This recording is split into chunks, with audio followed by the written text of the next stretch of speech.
తిరిగి తిరిగి పట్టుకున్నా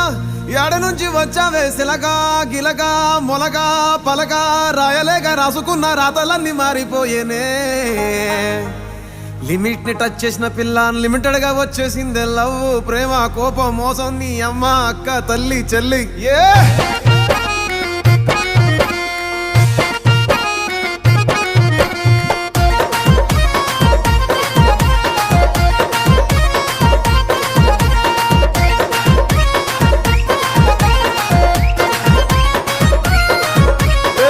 ఓలే ఓలే గుంటా నీ అయ్య కాడ ఉంటా నీ అమ్మ కాడ తింటా నీ ఒళ్ళోకొచ్చి పంట ఓలే ఓలే గుంటా నీ అయ్య కాడ ఉంటా నీ అమ్మ కాడ తింటా నీ ఒళ్ళోకొచ్చి పంట బుద్ధి లేదు జ్ఞానం లేదు సిగ్గు లేదు శరము లేదు మంచి లేదు మర్యాద లేదు